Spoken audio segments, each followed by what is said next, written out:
ተመሳሳይ መጠን ያላቸው ሰርኩላር እና ስኩዌር ኮለኖች ያለውን ልዩነት እናያለን። ስለዚህ 60 በ60 የሆነ ወይም ባለ 60 የሆነ ክብ ኮለን ብላችሁ ውሰዱ። ስኩዌሩም እንደዛው። ኤሪያው ደግሞ ስንፈልግ እንደምታዩት በቁጥሩ እንደተቀመጠው ነው። ኤች አሲዩም 3 ሜትር ብላችሁ ውሰዱ። ዲ ዲያሜትር ኦፍ ኮለኑ ነው። ስለዚህ ካሬ የሚያገለግለው ብዙ ጊዜ ለፎርም ወርክ ነው። 5.65 ሜትር ስኩዌር መጣ ማለት ነው ለፎርም ወርኩ። ቮሊዩሙ ብዙ ጊዜ የሚያገለግለን ለኮንክሪት ነው።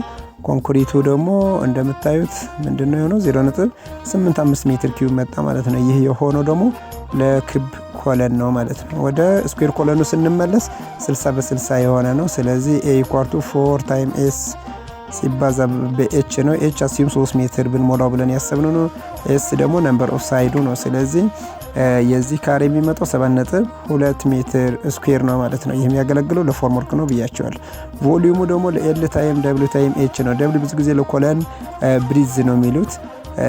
ቮሊዩሙ 1.08 ሜትር ኪዩብ ይመጣል ማለት ነው። ስለዚህ 5.65 ከ7.2 0.85 ደግሞ ከ1.08 ጋር ስታወዳድሩ ብዙ ልዩነት ነው ያለው። በዛት በሆኑ ኮለኖች ደግሞ በጣም ብዙ ልዩነት ያመጣልና የቀነሰበት ምክንያት ክቡ ምንድነው ብለን ስናስብ ዲፈረንሱ እቺ ሼድ በማድረግላችሁ ፓርት ላይ እንደምታዩት ትቀንሳለች። በቮሊዩሙም ይሁን በፎርም ወርክም ይሁን ክብ ኮለን ሁሌም ይቀንሳል ማለት ነው። ኮንክሉዥኑ የሚሆነው እሱ ነው። ክብ ኮለን ላይ ይቀንሳል።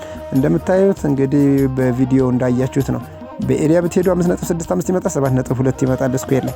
እንደገና በቮሊዩም ብትመጡ 0.85 ነው። በቮሊዩም ደግሞ በስኩዌር ስትመጡ ደግሞ 1.08 ነው። ይሄ ደግሞ ከብዛት ኮለን ብዙ ልዩነት ሊኖረው ይችላል።